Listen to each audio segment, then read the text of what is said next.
तो गाइस मैं हूं अंकित और आप देख रहे हैं रेसलिंग फैंस नेटवर्क। तो भाई रेसलमेनिया से पहले का आखिरी मंडे नाइट रॉ का एपिसोड हो चुका है खत्म। आपको कैसा लगा आप 10 में से रेट करके बताना ओवरऑल। फिलहाल शुरू से लेकर एंड तक देखते हैं भाई पूरे शो में हुआ क्या एंड क्या ये अच्छा शो था वो मैं आपको एंड में बताऊंगा। शो शुरू होता है भाई सबसे पहले हमारे WW world champion world heavyweight champion Gunther के साथ में। एंड लास्ट वीक हमने देखा था कि जे उसो ने गुंथर को साफ बोल दिया भाई कि अब वो गुंथर से नहीं डरते हैं, पहले डरते थे अब नहीं डरते हैं, बिकॉज अब इन्होंने जो दिखाया है जे उसो का मंजर वो जिमी उसो को अटैक करने के बाद वो इनफ था जे उसो के लिए। एंड अब गुंथर की हालत खराब होने वाली है रेसलमेनिया में, ऐसा जे उसो ने लास्ट वीक बोला था। गुंथर इसका रिस्पांस देने आते हैं, माइकल कोल होते हैं रिंग के अंदर, क्राउड बू कर रही होती है गुंथर को एंड गुंथर खुद पे प्रोमो कट करते हैं। गुंथर बहुत ही एक ब्रूटल प्रोमो कट करते हैं भाई रेसलमेनिया को हाइप करने के लिए, वर्ल्ड टाइटल मैच को हाइप करने के लिए ऐसे ही प्रोमोज की नीड होती है। गुंथर कहते हैं कि वो किस तरीके से ब्रूटलाइज करेंगे भाई जे उसो को वो इमेजिन में नहीं कर सकते। जिमी उसो को जिस तरीके से किया था गुंथर ने वैसे ही जे उसो को भी ट्रीट करेंगे। एंड इस बार कहते हैं कि तुमने सही बोला, मैं अपनी मम्मी को बता के आऊँगा कि हाँ मतलब मैं बदलने वाला हूँ ऐसा ऐसे करके। भाई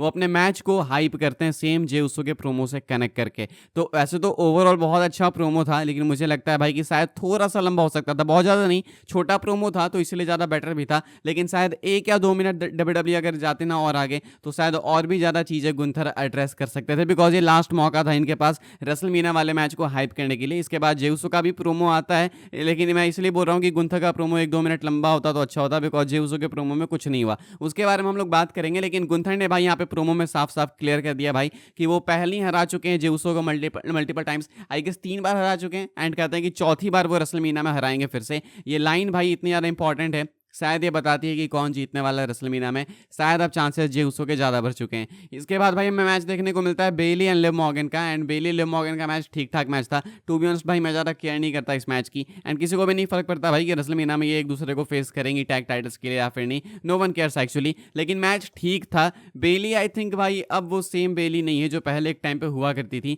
लास्ट टाइम बेली अगर रेलेवेंट थी तो मुझे लगता है वो पैंडेमिक के टाइम पे थी। उसके बाद बेली कभी भी वापस उस वाले मोशन को गेन कर ही नहीं पाई। हील बेली अच्छी थी, लेकिन अब बेली बस एक पार्ट है रोस्टर का एंड ऐसा पार्ट भाई जिसके बारे में कोई केयर नहीं करता।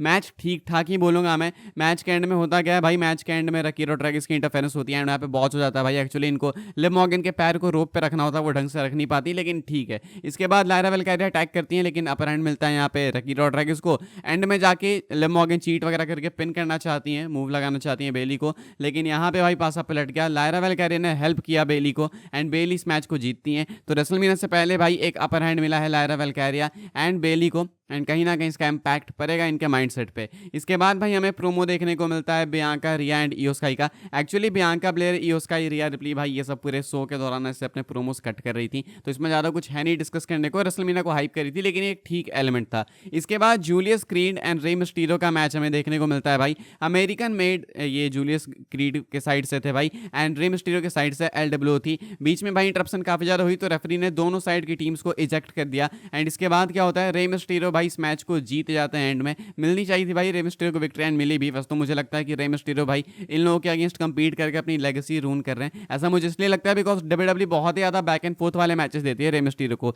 Rey Mysterio hall of famer है भाई, बहुत मैसिव वाले लेजेंड है, बड़े वाले लेजेंड है। एंड आज भाई वो जूलियस क्रीड से पिट रहे हैं तो वो अच्छा नहीं लगता देख के। थोड़ा मुझे लगता है ना कि आप बहुत ज़्यादा टाइम कहीं पर स्पेंड कर लेते हो तो आपकी थोड़ी सी इज्जत कम हो जाती है। एंड मुझे ऐसा ऑनेस्टली लगता है कि रे मिस्टीरियो को अब इतना ज़्यादा नहीं कंपीट करना चाहिए। कुछ मैचेस होने चाहिए रेयर मैचेस, ये नॉर्मल टैलेंट की तरह हर वीक रे मिस्टीरियो कंपीट करके कहीं ना कहीं भाई अपनी ना वो लेगेसी थोड़ी सी रून कर रहे हैं। ये सिर्फ मेरा ओपिनियन है। मैच के एंड में विक्ट्री मिलती है यहाँ पे रे मिस्टीरियो को। इसके बाद एल ग्रैंडा अमेरिकानो का अटैक भी हो जाता है भाई, यानी कि जो चैड गेबल थे पहले इजेक्ट हुए वही वापस आके अटैक करते हैं। एंड इस बार वापस उनके मास्क के अंदर वो स्टील प्लेट थी भाई, सबको उससे अटैक किया इन्होंने एंड एंड में अपर हैंड लेते हैं एल ग्रांडे अमेरिकानो। रेसलमेनिया में Rey Mysterio and L Grande americano का मैच होने वाला है, तो उससे पहले अपर हैंड यहाँ पे एल ग्रांडे अमेरिकानो को मिल गया है। देन इसके बाद एक बैक स्टेज प्रोमो होता है भाई न्यू डे का, जहाँ पे Kofi Kingston and Xavier Woods होते हैं भाई एंड ये प्रोमो कट कर रहे होते हैं भाई अपने मैच के लिए। यहाँ पे बताती हैं कैथी के लिन को भाई कि वॉर रेटर्स का कहना है कि रेसलमेनिया वाला मैच इनका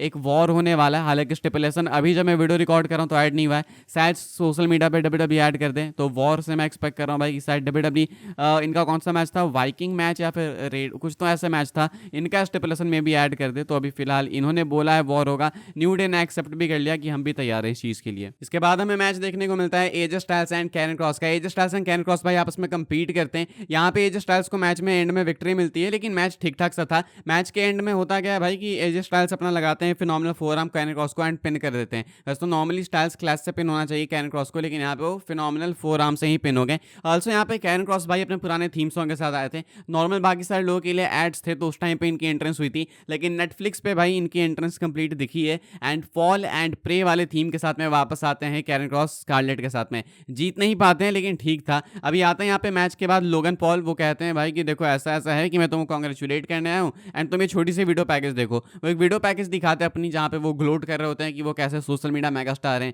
एंड उन्होंने क्या क्या अचीव किया इतने कम टाइम में, ऐसा वैसा करके। इसके बाद एजे स्टाइल्स कहते हैं कि ठीक है क्यूट लिटिल वीडियो पैकेज था, अब एक काम करते हैं कि तुम रिंग में आओ, हम लोग रेसलमेनिया अभी मना लेते हैं। आ रहे होते हैं भाई लोगन पॉल, पीछे से अटैक कर देते हैं कैरियन क्रॉस एजे स्टाइल्स को, जिसके लिए भाई अपर हैंड मिलता है एंड में लोगन पॉल को। एंड इसके बाद लोगन पॉल भाई एजे स्टाइल्स पर अटैक करके रेसलमेनिया से पहले एक आखिरी अपर हैंड लेते हैं। इनका मैच होने वाला है रेसलमेनिया में, जिसके लिए शायद बहुत ही कम लोग एक्साइटेड होंगे, लेकिन शायद मैच अच्छा हो जाए। देन इसके बाद बैक स्टेज भाई हमें देखने को मिलते हैं पॉल हेमन, जो कि वेट कर रहे होते हैं रोमन रेंस का। इनको अभी भी होप है कि रोमन आएंगे भाई, मिलेंगे, इनसे बातचीत करेंगे। रोमन अभी तक शो में नहीं पहुंचे थे एंड रोमन का सेगमेंट शो के एंड में होने वाला है मेन इवेंट में।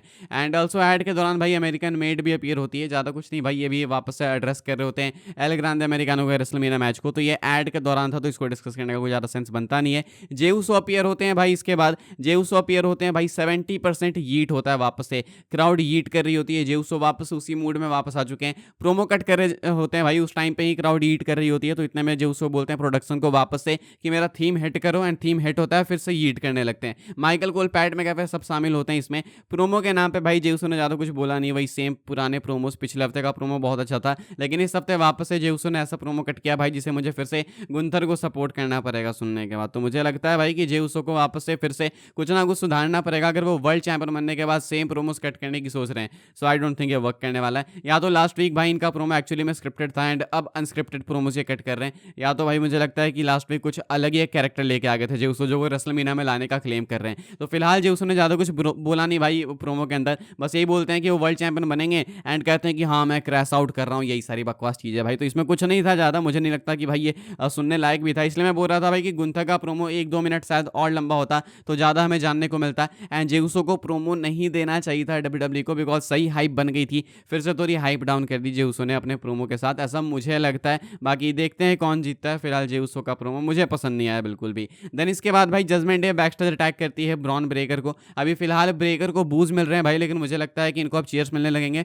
ब्रॉन ब्रेकर फेस दिख रहे हैं जजमेंट डे के आगे। तो डोमिनिक एंड फिन बैरन ने भाई अटैक किया ब्रॉन ब्रेकर पे बैकस्टेज एंड इसके बाद भाई हमें देखने को मिलता है पेंटा का मैच। तो पेंटा करते हैं compete against Finn Baron and एक ठीक मैच था। पेंटा ने भाई प्रूव किया कि आखिर वो क्यों मतलब इतने फेमस है इस वाली चीज में, तुम देखो इस चीज के लिए। तो पेंटा भाई एक बहुत ही अच्छा मैच देते हैं फिन बैरन के साथ, लेकिन एंड में आते हैं ब्रॉन ब्रेकर, जिन पे पहले मैंने बताया आपको कि बैकस्टेज अटैक किया था डोमिनिक, कार्लिटो एंड फिन बैरन ने। आके वो अटैक करते हैं फिन बैरन पे, तो डिस्क्वालिफिकेशन के कारण फिन बैरन आपके विनर हो गए। इसके बाद यहाँ पे कार्लिटो डोमिनिक सब होते हैं, तो सब पे स्पीयर लगता है भाई, डबल स्पीयर लगता है डोमिनिक एंड कार्लिटो पे। एंड इस बार ब्रॉन ब्रेकर ने भाई इतना स्ट्रॉन्ग तो हिट नहीं किया, लेकिन डबल स्पीयर था भाई। तुम सोचो पेंटा पे एंड में अटैक करने जाते हैं ब्रेकर, लेकिन पेंटा उनको इंटरसेप्ट करते हैं एंड पेंटा को अपर हैंड मिलता है। फिन बैरन साइड से देख रहे होते हैं उधर रैंप एरिया से एंड पेंटा रिंग में होते हैं। एंड अभी अब कह सकते हो कि फिन बैरन पेंटा दोनों को अपर हैंड मिला है। देखना है कि रेसलमेनिया में कौन एंड में जाएगा, विक्ट्री एंड करेगा एंड बनेगा इंटरकॉन्टिनेंटल चैंपियन। इसके बाद अपने मेन सेगमेंट की बारी आती है भाई पॉल हेमन पहले में बैकस्टेज देखने को मिलते हैं, जहां पे पॉल हेमन दिख रहे होते हैं सीएम पंक के साथ, बिकॉज सीएम पंक सही टाइम पे आकर उनको ज्वाइन कर लेते हैं, because CM Punk mind games खेल रहे हैं। उनको मालूम था कि रोमन आने वाले हैं, रोमन भी आ जाते हैं। पॉल हेमन देखते हैं कि भाई फंस गए, बिकॉज एक साइड है सीएम पंक, एक साइड है रोमन रेंस। वो रोमन को मनाने की कोशिश करते हैं, रोमन के साथ रोमन के पीछे पीछे रिंग की तरफ आ जाते हैं एंड रोमन अपना प्रोमो चालू करते हैं। रोमन ऐसे बात करते हैं कि भाई वो ऐसे थर्ड पर्सन हम लोग बात करते हैं ना कि एक बंदा है जो ऐसा है, एक ऐसा है। तो रोमन कहते हैं क्राउड से कि कोई तो है जिसने मुझे बेट्रे किया, या तुमको पता है किसने मुझे बेट्रे किया? उसके बाद वो सीधा बोलते हैं कि वाइज मैन इसने, यानी पॉल हेमन ने मुझे बेट्रे किया। क्राउड भाई यू फक्ड अप के चैंट्स लगा रही होती है एंड पॉल हेमन वहां से देख रहे होते हैं, काफी इमोशनल हो गया, ऐसा लगा था भाई कि रो देंगे। रोमन कहते हैं कि चैंट्स थोड़े और लाउड लगने चाहिए। क्राउड फिर से चैंट लगाती है भाई, वापस से लाउड लगाती है यू फक्ड अप के चैंट्स एंड रोमन रेंस कहते हैं भाई कि तुमने मुझे बेट्रे किया। पॉल हेमन कहते हैं कि मैंने बेट्रे नहीं किया, एक फेवर था जो कि मैं ओ करता था, मैंने बस वो वापस से दिया है। रोमन कहते हैं कि I must be a little confused over here because I don't think कि फेवर्स दूसरों को अफेक्ट करते हैं। अगर तुमने फेवर ओ किया था तो बस तुम्हें अफेक्ट करना चाहिए था, लेकिन आई थिंक कि यहाँ पे मुझे स्क्रू किया जा रहा है। एंड ऑल्सो मैं किसी से हेल्प नहीं मांगता, तो मुझे किसी तरीके की फेवर की नीड नहीं थी। तो ये जो डम्ब एस फेवर है तुम्हारा, वो तुम्हारे लिए था एंड तुमने इसे मेरे लिए भाई ऐसा बना दिया कि अब ये मुझे स्क्रू करेगा। इतना ही बोलते हैं भाई कि पीछे से आ जाते हैं सेथ रॉलिंस आके बोलते हैं रोमन को कि फाइनली तुम समझ रहे हो एंड तुम बिल्कुल सही डायरेक्शन में हो। एंड यहाँ पे ऐसे ब्रेन वॉश करने की कोशिश करके रोमन रेंस कहते हैं पॉल हेमन को, I think he is right. And उसके बाद कहते हैं रोमन रेंस की तुमने अपना डिसीजन ले लिया, तुमने चूज कर लिया साइड्स, मैंने भी अपनी साइड जो चूज कर ली है। इसके बाद वो अटैक करते हैं सेथ रॉलिंस पे, सेथ रॉलिंस बाहर चले जाते हैं भाई रिंग के। देन इसके बाद पॉल हेमन खुश हो जाते हैं, देन रोमन पॉल हेमन के सामने आते हैं, उनको भी धक्का लगाते हैं, पॉल हेमन साइड गिर के रोने लगते हैं। इसके बाद सीएम पंक आ जाते हैं, सीएम पंक पे अटैक करने की कोशिश होती है, लेकिन यहाँ पे भाई सीएम पंक को अपर हैंड मिला थोड़ा सा। इसके बाद लेकिन जब वापस सीएम पंक जाते हैं पॉल हेमन को चेक करने, पीछे से आते हैं रोमन रेंस, अपर हैंड लेते हैं स्पीयर लगा के। एंड देन पीछे से आते हैं सेथ रॉलिंस, वो अटैक करते हैं पंक पे, रोमन पे, दोनों पे। एंड एंड में फिर से इन्होंने पॉल हेमन को कुछ नहीं किया। बाय द वे रॉलिंस ने भाई यहाँ पे स्टील चेयर से अटैक किया था, तो old gold sealed days, gold तो नहीं बोलूंगा भाई, में सील्ड का ब्रेकअप हुआ था पिछले साल रेसलमेनिया में, रोमन हारे भी थे वापस एक स्टील चेयर अटैक के कारण ही। तो फ्लैशबैक्स यहाँ पे रोमन को वापस से मिली होगी एंड वापस से पॉल हेमन को छोड़ दिया भाई यहाँ पे सेथ रॉलिंस ने। तो कहीं ना कहीं वो वाली चीज भी डब्ल्यूडब्ल्यूई दिखा रही है कि सेथ रॉलिंस अभी भी फेवर ओ कर, मतलब सॉरी पॉल हेमन एक फेवर ओ करता है सेथ रॉलिंस के लिए। तो अभी फिलहाल भाई इस तरीके से मंडे नाइट रॉ खत्म हुआ, go home show. Main event segment बहुत ही कमाल का था, बहुत ही अच्छा था मेन सेगमेंट अपना। एंड पूरे शो में ये सेगमेंट देखने लायक था, गुंथर का प्रोमो सही था। बाकी ओवरऑल भाई शो बहुत ज्यादा कुछ खास नहीं था। मतलब अगर मैं इसको 10 में से रेट करूं तो मैं शायद इसको 5 दूंगा। एंड 5 भी मैं इसलिए दे रहा हूं बिकॉज 5 में से 4 की रेटिंग्स ये मेन सेगमेंट लेता है, एक लेता है गुंथर का प्रोमो। अदरवाइज भाई ये जो शो था I think go home show like तो बिल्कुल नहीं था। डब्ल्यूडब्ल्यूई बहुत ही मैसिव बॉल ड्रॉप कर रही है, स्मैकडाउन में कुछ अच्छा करना होगा, अदरवाइज रेसलमेनिया की हाई पैसे नहीं बिल्ड हो सकती। आप रेट करना भाई 10 में से आपको शो कैसा लगा। एंड अपडेट्स वीडियो के साथ मिलेंगे, तब तक के लिए गुड बाय। ऐसे ही डब्ल्यूडब्ल्यूई की रिव्यू वीडियो सबसे पहले पाने के लिए सब्सक्राइब करें चैनल को, फॉलो करें मुझे इंस्टाग्राम एंड ट्विटर पर, लिंक आपको मिल जाएगा डिस्क्रिप्शन में, ज्वाइन कर सकते हैं व्हाट्सएप चैनल को, उसके भी लिंक डिस्क्रिप्शन में। मिलूंगा मैं आपसे अगले वीडियो में, तब तक के लिए goodbye, thanks for watching.